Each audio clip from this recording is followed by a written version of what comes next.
Hey guys, welcome to my channel. It's Cami.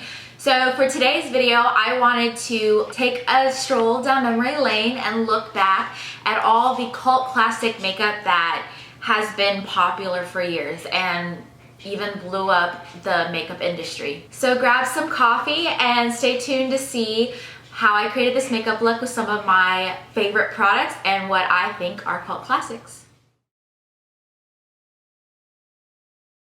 Hey guys, I have my cup of coffee while I'm doing my makeup, so I suggest getting some while you watch this video. I have my face moisturized and my eyebrows on. I use the Anastasia Beverly Hills Dip Brow Pomade in dark brown.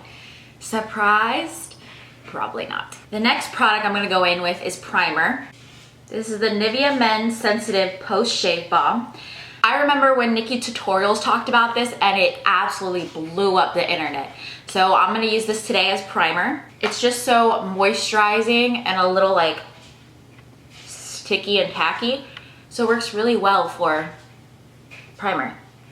So I can't believe that Nikki Tutorials was the first one to discover this years ago. So of course it's a cult classic. I also thought about using the Smashbox Primerizer water, but I figured this would be more of a classic and special because it's not even meant to be primer. So I figured I'd use that today. Now that I'm primed, I'm gonna go in with foundation. So the cult classic for foundation is the Maybelline Matte and Poreless Foundation. So this actually doesn't come with a pump. I actually bought this pump off of Amazon and I love it, and I can switch it to a new bottle. I'm actually running out of this one, so I have a new one, and probably during this video or very soon I'll be switching it out, so I have this as backup. I also have the Shea 322 Warm Honey.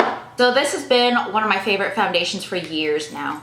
I have combination skin, so I get really oily in my T-zone, but like under my eyes is really dry, and around the rest of my face is pretty dry.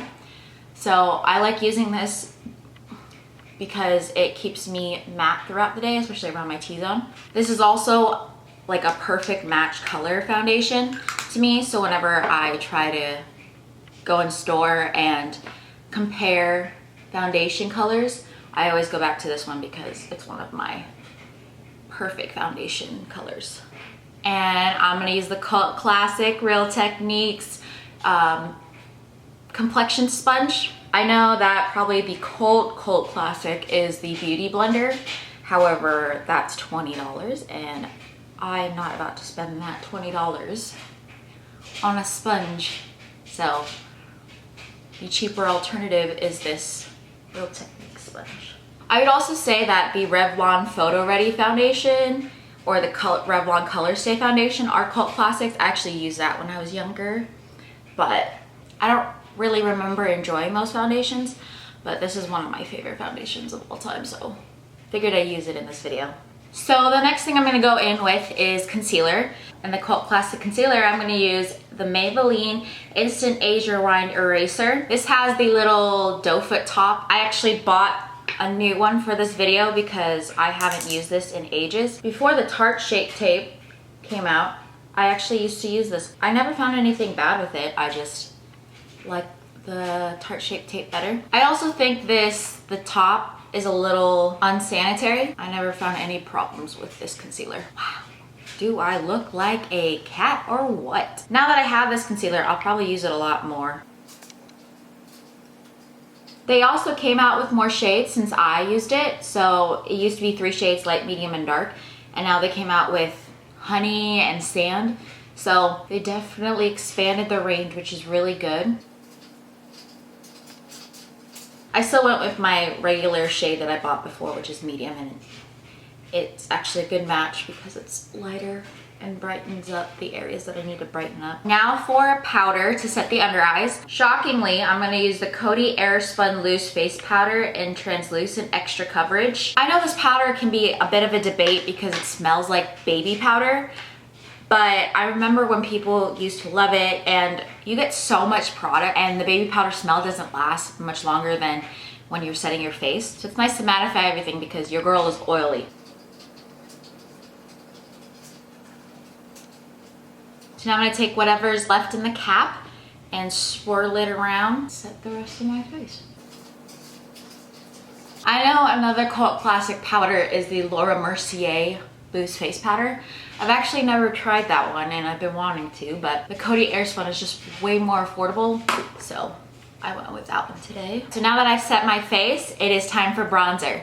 Can we all guess what is everyone's favorite cult classic bronzer that to this day people still talk about? I'll give you a second to guess. You got it right, the Physicians Formula Butter Bronzer. So I have the shade Deep Bronze. Was it any surprise that this is the cult classic bronzer? People still talk about it to this day. It is one of the best bronzers out there. It also smells like the tropic islands, so who can complain about that? I'm really glad that they came out with more colors too. I actually think I took a long time to use this because the shades weren't dark enough for me. They were only for like lighter skin tones, which is obviously unfair. So I'm really glad that they came out with a darker toned one, because this is deep bronze and I actually have the one even darker, which is Endless Summer, and that's too dark for me, which is why I purchased the deep bronzer. So I'm glad that they are expanding their collection and I hope they continue to do it. So now it's time for blush. The cult classic blush I have is the Milani Luminoso. This is so old that the front doesn't even say Milani, and it's actually broke, like the cover broke, and it's not even a dome anymore. So I'm not even gonna show you because it doesn't even say anything, but it's a really pretty peachy pink color and it gives a little bit of sheen on your cheeks. I remember when this came out, everyone bought it, including me. And I really should get a new one. I have so many blushes that I just don't know. And it works perfectly. Like, look, it still gives that flush, still that sheen. But I still love this color. It's beautiful. All right, put my janky cover back on. All right, so now for my cult classic highlighter. This is actually the first high-end highlighter that I ever bought, and I love it to this day. When I got Luna, my dog, she actually broke it because it was sitting on the edge and she knocked it over and it shattered everywhere, and I instantly had to buy a new one because this is one of my favorite highlighters ever, and I think one of the first highlighters to come out. This is the Balm Mary Lou-manizer, and I know a lot of people love this. Of course, it's a cult classic. I actually used to be afraid that this was too light for my skin tone, and it is a little bit light. It's a champagne-y white color, but it just gives such a beautiful highlight to the face, and it's just one of the classics.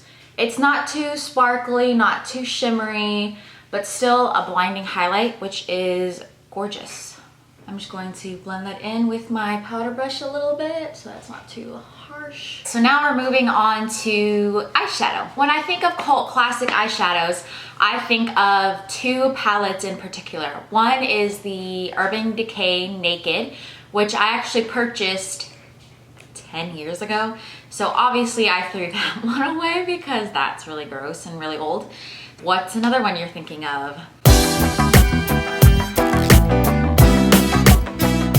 The Anastasia Beverly Hills Modern Renaissance. This palette was one of the biggest things in the industry and changed so many things. Everyone loved this palette when it came out. You can even see I hit pan on one of the shades because I also love it a lot. So I'm gonna be using this today to do my eyeshadow. I'm gonna use Tempera and put that all over my lid. This is actually one of my favorite base shades to use. Like, even if I'm not using the palette, I'll pull this out and use just Tempera to set my concealer and put down a base for my eyeshadow. For a transition color, I'm gonna use Raw Sienna, which is the shade that I hit pan on. This is also one of my favorite crease color shades to use, which is why I hit pan on it. Of course, I had to use it, but it's such a beautiful warm brown shade that works so well for my skin tone. This was the palette that made me fall in love with Anastasia Beverly Hills. I know a lot of people and their moms have this palette and love it. I know a few people that actually don't like this palette but love the Soft Glam palette. I also have that palette, but nothing beats the cult classic Modern Renaissance, so that's why I use this today. They just have some of the best shadows in my opinion. Like, you really can't beat them. I'm actually gonna do an eye look today that I did on my Instagram that I absolutely love. If you wanna see it, it's at Cami Grace MU. So follow me there. A little plug. I'm now gonna take Love Letter, which is this pinky shade, and put that all over my lid. When I did this eye look, I fell in love with it. I never thought about using pink eyeshadow all over the eyes.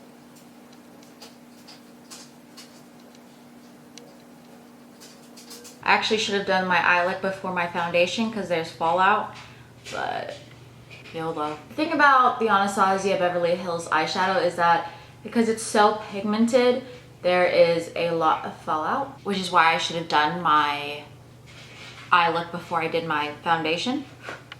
That's okay. So I'm really carving that to the edge, bringing that all the way there, and I'm not being too precise with it because we're gonna blend it out anyway with another shadow in the crease, so I'm just patting that on. So like I said, I'm gonna take the raw sienna, the color that I put in my crease, and just blend that edge out.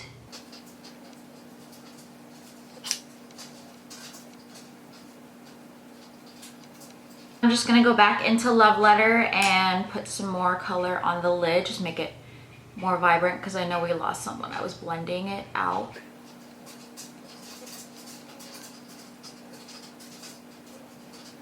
All right, so that is it for the lid. I'm going to now put on tempera on the brow bone here. And then I'm gonna take Love Letter and drag that across the bottom of my lash line. And then I'm gonna take raw sienna and just drag that out with the Love Letter color. I'm gonna take the Mary Lou-manizer, what I use for my face highlight, and highlight the inner corner.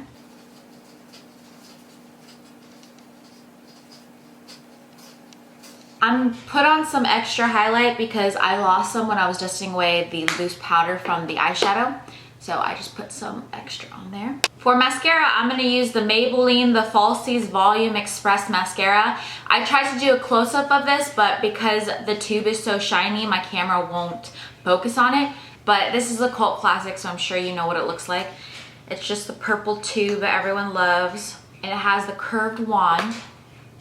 So I'm gonna put that on my eyelashes. I actually used to use this mascara a lot and buy it, but I've recently, in the last year, discovered the Too Faced Better Than Sex mascara, and I love that one. So this is me trying a new or old mascara and see if I still love it. It's not bad. I mean, it's giving me the length, but I don't think it's giving me the volume that I like that's from the Too Faced Better Than Sex mascara, but it's not bad. It's still a good one.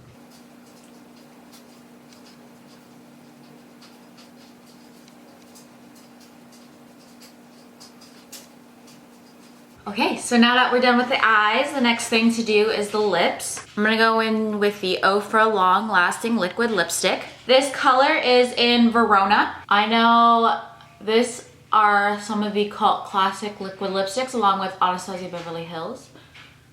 However, I know Anastasia Beverly Hills color is really drying and I don't like it. I much prefer the Ofra because it's long lasting and it's not as drying.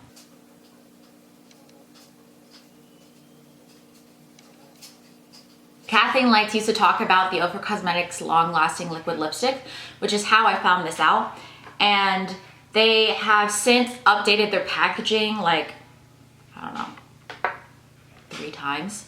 So in this one, I have the old packaging. I think it's like the second version. This is one of the prettiest nudes that I have, and I love it. So for my last step, we need to set everything with setting spray. The cult classic setting spray that I have is the Milani Make It Last setting spray. I know since then they've come out with a few extra ones, but I remember everyone talking about this, and so I'm gonna use it today. So this is the final makeup look using all of the cult classics. Did we expect it to look terrible because this makeup is everyone's favorite? I know oftentimes we get stuck in the trends of the new makeup and the new this and the latest this and the flashy that, but it's honestly really nice to go back at old makeup and just fall in love again with products that we already knew we loved. So comment down below what you think, and I'll see you in my next video. Bye.